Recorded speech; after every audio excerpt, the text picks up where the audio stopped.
नमस्कार, शांति wellness centre से पूनम शर्मा। आज की इस वीडियो में हम बात करेंगे कि एज प्रोसेस के साथ जो कॉम्प्लिकेशंस आते हैं उनसे कैसे डील किया जाए। मैं इस टॉपिक को भी आपको एक कहानी की तरह समझाने की कोशिश करूंगी और ये टॉपिक भी साइकोलॉजी से रिलेटेड है और बहुत ही इम्पॉर्टेंट टॉपिक है। समझना, एज प्रोसेस को समझना बहुत ज़रूरी है। आपने देखा होगा जब घर में बच्चा होता है, यानी कि जब एक बच्चा जन्म लेता है तो घर में बहुत सारी खुशियां मनाई जाती हैं, चाहे लड़का हो चाहे लड़की हो, बराबर की खुशियां मनाई जाती है। नामकरण किया जाता है, सेलिब्रेशन किया जाता है, हर तरह से उत्सव को मनाया जाता है। और माता पिता बच्चे के हर एज प्रोसेस के लिए तैयार रहते हैं और जो तैयार नहीं होते हैं, जैसे जिसका फर्स्ट बेबी होता है, वो भी अपने आप को तैयार करते हैं, यानी कि समझने की कोशिश करते हैं कि अब बच्चा क्या करेगा, अब बच्चा कैसे स्टेप लेगा, कब बच्चा चलेगा, कब उसके टीथ निकलेंगे, कब वो खाना खाएगा, कब वो चलेगा, कब वो बोलेगा मम्मा पापा। तो हर चीज़ के लिए पेरेंट्स अपने आप ही अपने आप को तैयार करते हैं। और वो लोग बहुत लकी होते हैं जिनके घर में दादा दादी होते हैं, नाना नानी होते हैं, तो वो समझा सकते हैं कि अब आपको ऐसे काम करना चाहिए, बच्चे के लिए ये चीज़ करनी चाहिए, बच्चे के लिए ये रेमेडीज़ अच्छी है, कुछ कुछ होम रेमेडीज़ भी यूज़ करनी चाहिए। कहते हैं ना कि डॉक्टरों के पास ही नहीं जाना चाहिए, थोड़ा बहुत घर के सोल्यूशंस को भी यूज़ करना चाहिए जो आपके किचन में ऑलरेडी अवेलेबल होते हैं खांसी सर्दी जुकाम के लिए। तो बहुत सिंपल शब्दों में आपको मैं बताना चाहती हूँ कि एक नए बच्चे का जैसे आप लोग वेलकम करते हैं, वैसे ही आपको अपनी एज का भी वेलकम करना है, उसका स्वागत करना है कि अब हम 60 प्लस हो चुके हैं। एक बोनस एज होती है ये, उन सभी के लिए बहुत गर्व की बात होती है। जैसे भाई गर्व की बात इसलिए होती है क्योंकि 60s क्रॉस कर जाना भी बहुत अपने लिए एक सम्मानजनक बात माना जाता है। आज के इस पोल्यूशन वाले इस ऐसे ही इरा में जिसमें हम जी रहे हैं, काफ़ी हेल्थ कॉम्प्लिकेशंस देखे जा रहे हैं। 50 प्लस होते ही हमारे हेल्थ के साथ काफ़ी चेंजेस होने शुरू हो जाते हैं। कभी कमर दर्द, कभी बैक पेन, कभी पैरों का दर्द, कभी सर्दी जुकाम तो कंटिन्यूसली लगा ही रहता है। तो ऐसे ऐसे चीज़ों पे पहुँचते पहुँचते जब हम 60 क्रॉस करते हैं तो सच में एक उत्सव मनाने वाली बात होती है। और अगर जब मैं 60 क्रॉस कर जाऊंगी तो मैं तो सच में एक सेलिब्रेशन करूंगी ही करूंगी। अब बात यह है कि मेरे पास एक केस आया था, बहुत ही अच्छा केस था। एक पिता मेरे पास आया था जिसने बोला कि मुझे घर में बच्चे नहीं देखते हैं, मेरी हर चीज़ उनको बुरी लगती है, मेरा ज़्यादा बोलना उनको अच्छा नहीं लगता, मुझे हर चीज़ के लिए टोंट किया जाता है कि आप बैठे रहते हो, आप उठते नहीं हो, आप अपने लिए कुछ नहीं करते हो, सोते रहते हो तो सोते ही रहते हो, जब देखो चिक चिक करते रहते हो। तो बहुत मुझे एक सच में मेरे लिए एक counselling it's not a easy task. हमें बहुत समझना पड़ता है सब्जेक्ट की हर सिचुएशन को, और सब्जेक्ट जिसके लिए बता रहा है उसको भी समझना पड़ता है। कभी कभी फैमिली की भी काउंसलिंग करनी पड़ती है। तो मेरी रिक्वेस्ट है उन सभी बच्चों से जिनके घर में माता पिता हैं और वो 60 प्लस हैं, तो थोड़ा आपको अपने माता पिता को समझना चाहिए जैसे आप अपने बच्चे को समझ रहे हो। जैसे आप अपने बच्चे को उंगली पकड़ के चलाना सिखाते हो ना, ऐसे ही अब आपको अपने माता पिता को चलाना सिखाना है। उनका एक सहारा बनना है, एक ऐसा पिल्लर बनना है कि आपके माता पिता अपने आप को अकेला ना समझें। उन्हें ये लगे कि हाँ, मेरा बच्चा मेरे लिए बहुत कुछ है। किसी भी बीमारी से उन्हें डर नहीं लगना चाहिए जब बच्चे उनके साथ खड़े रहते हैं। बहुत बड़ी बात होती है जब हमें, देखिए, बीमारी कुछ भी हो सकती है, बिना नाम की भी हो सकती है और नाम वाली भी हो सकती है। लेकिन देखा जाता है कि जो बंदा सफ़रर है, जो सफ़र कर रहा है उस बीमारी से, उसको कैसा एटमॉस्फेयर मिल रहा है। जब आप अपने बच्चे को चला सकते हो, जब आप अपने बच्चे को खिला सकते हो, उसकी पॉटी शूसू सब आप उसको क्लीन कर सकते हो, पूरा उसका आप काम कर सकते हो, तो माता पिता के लिए आपको करने से पहले क्यों सोचना पड़ता है, क्यों आपको किसी एक अटेंडेंट की ज़रूरत पड़ जाती है? क्या माता पिता हम सोचते हैं जब वो हमें पालते हैं पोसते हैं, वो क्या किसी नेबर से सहारा लेते हैं? क्या वो अपने बच्चों को पालने के लिए किसी और से मदद मांगते हैं? मदद मांगी जाती है, सिर्फ सजेशन ही मिलता है, कोई सच में आपका हाथ पकड़ के आपको सहारा नहीं देने आता। तो जब माता पिता हमें उस एज तक पहुंचाते हैं जब हम काबिल होते हैं, कमाते हैं, अपने लिए सेल्फ अर्न करते हैं, इंडिपेंडेंट होते हैं, अपनी जिम्मेदारियों को समझते हैं, फिर हमारी शादी की जाती है, तो उस एज के बाद जब हमारे बच्चे होते हैं, तो हम बच्चों के लिए जब सब कुछ करने के लिए तैयार होते हैं, तो माता पिता हमें क्यों एक बोझ का टाइटल लगते हैं? क्यों हमें ऐसा लगता है कि यार ये तो खुद कर लेंगे, ये सब कुछ खुद कर सकते हैं, ये तो बड़े हैं, इन्हें कोई समझाने की ज़रूरत नहीं है। नहीं, जब हम देखते हैं कि एज प्रोसेस मतलब जैसे ही 60 हम क्रॉस करते हैं तो हमारे अंदर वही बचपना शुरू हो जाता है जो एक छोटे से बच्चे के अंदर देखा जाता है। 1 to 5 ईयर्स के बच्चे के अंदर जो हम एज फैक्टर्स को देखते हैं, जो एज कॉम्प्लिकेशंस को देखते हैं, वो सभी 60 प्लस में देखे जाते हैं। एक मासूमियत देखी जाती है, एक अटेंशन वाला देखा जाता है। आंखों में आपको दिखेगा कि 60 प्लस वाला जो भी पर्सन होता है उसकी आंखों में सदैव ये दिखाई देगा कि मुझे अटेंशन मिले, मुझे समझा जाए, मुझे भी बारीकी से समझा जाए, मेरी जो ख्वाहिशें हैं उनको पूरा किया जाए। बहुत से लोग होते हैं जो नहीं समझ पाते हैं और एज कॉम्प्लिकेशंस उनके साथ देखी जाती हैं। तो जब हम काउंसलिंग करते हैं तो बहुत हद तक हमें वो चीज़ें ढूंढनी पड़ती हैं कि क्या चीज़ उनके लिए बेस्ट है। अगर देखिए डिसीज़ है, मान लीजिए कि किसी को काफ़ी गंभीर समस्या से डायग्नोस है पर्सन, तो क्या हम उसको छोड़ देंगे? नहीं छोड़ेंगे, क्योंकि वो हमारे माता पिता हैं। हमें उनके साथ मजबूती से काम करना पड़ेगा, उनका सहारा बनना पड़ेगा।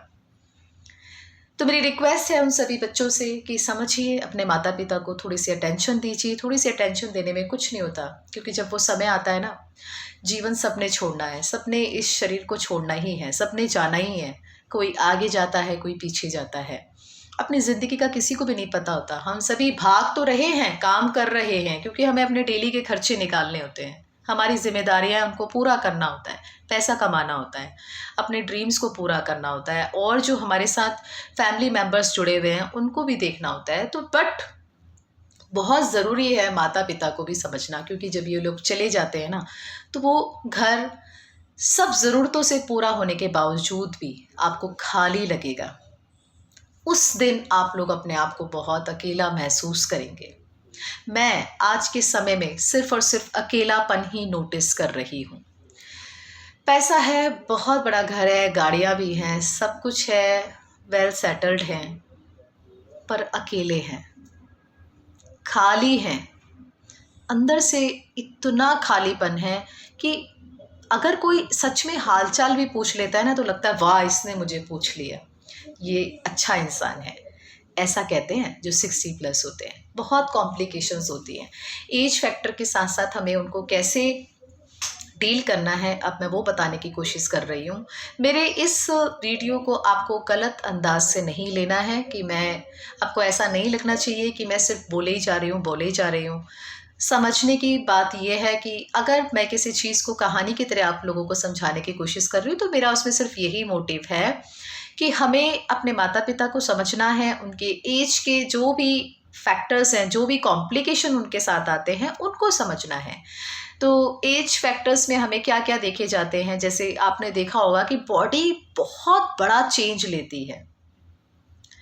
अभी हम इतने यंग दिखते हैं, अच्छे से हम अपनी बॉडी को ग्रूम करते हैं और अपना खुद ध्यान रख सकते हैं, लेकिन 60 प्लस व्यक्ति को ध्यान रखने के लिए किसी एक अटेंडेंट की ज़रूरत होती है। जब बॉडी में रिंकल्स आने लगते हैं, तो जब हम अपने आप उनको देखते हैं ना कि क्या ये मेरा ही शरीर है, जो ये झुर्रियाँ आ गई हैं, क्या ये मेरा ही शरीर है, फिर भी हम उस चीज़ को एक्सेप्ट करते हैं। इंसान एक्सेप्ट करता है कि यस, इट्स माय बॉडी, ये मेरा शरीर है और मैं आई एम स्टिल अलाइव, मैं जिंदा हूँ और मैं आगे भी ऐसे ही खुश रहूँगा। क्यों वो इतनी अच्छी मोटिवेशन वाली बात करते हैं? क्योंकि उनके साथ उनका परिवार होता है, उनकी एकता होती है, उनकी यूनिटी होती है। तो वो एज के हर कॉम्प्लिकेशन को झेलने के लिए तैयार रहते हैं। हर वक्त एक दर्द, एक मीठा मीठा सा दर्द आपके साथ सदैव बना रहेगा। वो नहीं पता होता कि वो बैक पेन है या वो लेग पेन है या वो क्रैम्प है या फिर वो हेडेक है या फिर वो किसी भी चीज़ का है, बट 60 प्लस में एज कॉम्प्लिकेशंस के साथ एक मीठा सा दर्द, गुनगुना सा दर्द सदैव बना रहता है। कई लोग तो दवाइयाँ खाते रहते हैं, फिर उनको लगता है कि यार दवाई जब असर ही नहीं कर रही तो मैं क्या खाऊं? क्यों? क्योंकि हमारा माइंड अब उस चीज़ को अलाउ नहीं कर रहा है। वो मेडिसिन असर करना बंद कर देती है, जिसको हम इतना हाई ओवरडोज में लेने लग जाते हैं ना, तो वो मेडिसिन हमारे माइंड को रिस्पॉन्ड करना बंद कर देती है। वो जब रिस्पॉन्ड करना बंद कर देती है, तो जो फंक्शनिंग होती है, जहाँ पे हम मेडिसिन को खाते हैं, फिर वो अंदर प्रोसेस होती है, तो वो फंक्शनिंग स्लो हो जाती है और वो रिएक्शन नहीं दे पाती है। तो एज फैक्टर्स में जो जो कॉम्प्लिकेशन है मैं वो आपको साथ में बता रही हूँ और उनका सोल्यूशन भी मैं आपको बता रही हूँ कि अपनी बॉडी को आपको एक्सेप्ट करना है, बॉडी के साथ जो जो चेंजेस आती हैं उनको आपको एक्सेप्ट करना है और अपने आपको भी आपने एक्सेप्ट करना है कि अब मैं ऐसा हो गया हूँ। एक तो मीठा सा दर्द आपको हमेशा बना रहेगा।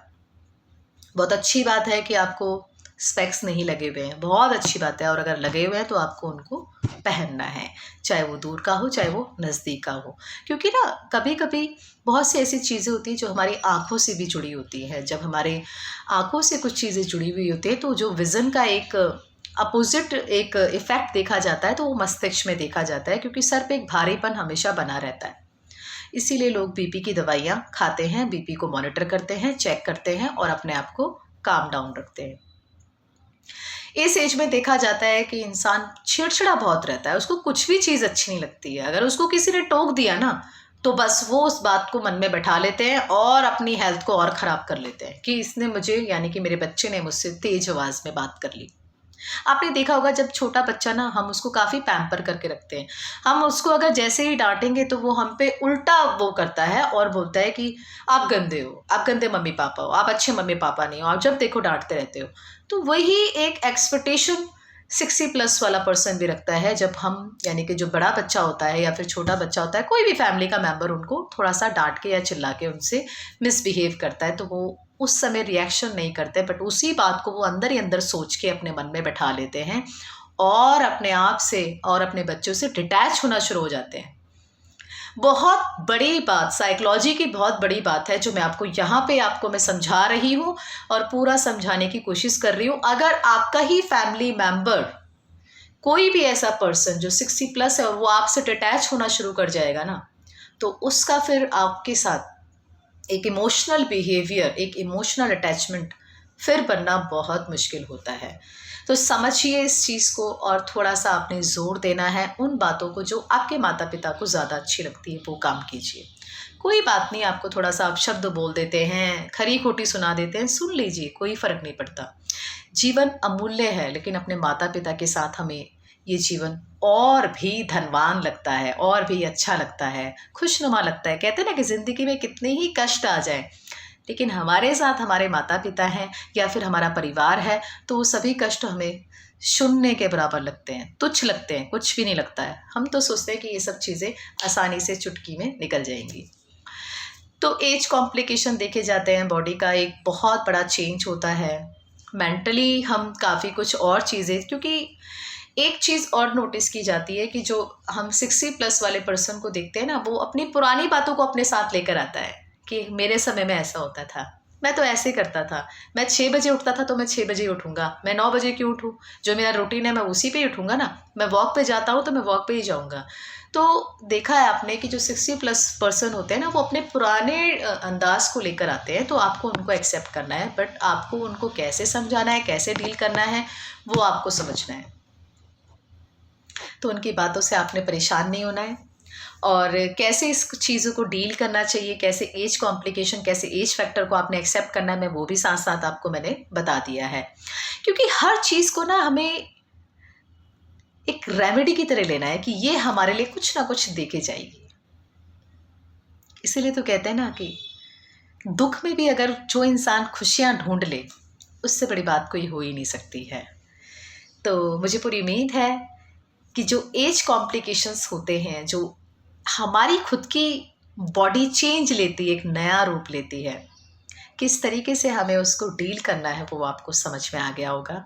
और अपने एग्रेशन को आपने कम करना है, किसी के साथ आपने ज़्यादा मिसबिहेव नहीं करना है, चाहे वो कोई भी हो। और मैं समझ सकती हूँ कि जब थोड़ा सा इंसान एज में जाता है तो वो एक बात को रिपीट करता रहता है, बार बार रिपीट करता रहता है, एक ही चीज़ को कंटिन्यूसली बोलेंगे। सोएंगे भी तो उनको लगता है कि हमारी नींद ही पूरी नहीं हो रही है, जबकि वो दिन में भी नैप ले लेते हैं, थोड़ी थोड़ी देर में नैप ले लेते हैं। तो काफ़ी ऐसी चीज़ें होती हैं जो आपको भी परेशान कर सकती हैं, बट आपको फिर भी उनको इग्नोर करना है और कोशिश करना है कि आप उनकी बातों को लाइटली लें, सिंपल वे में लें और उनको समझें। हमारा तो काम है, हम ड्यूरिंग काउंसलिंग ये सब चीज़ें करते हैं और काफ़ी कुछ ऐसे सॉल्यूशंस ढूंढ के अपने सब्जेक्ट को प्रोवाइड कराते हैं। बट मेरा इस टॉपिक को आप सभी के सामने लेके आने का यही एक पर्पस था कि मैं आप लोगों को भी समझाऊं कि अगर आप लोग भी ये सब समस्या फेस कर रहे हैं तो उसको आपने कैसे डील करना है। तो अगर ये वीडियो आप सभी को अच्छी लगी है, इसमें आपको कुछ एक लगा है कि कुछ ऐसी बात है कि आपको इसको लाइक करना है, तो आप मेरी वीडियो को ज़रूर लाइक करिएगा। धन्यवाद।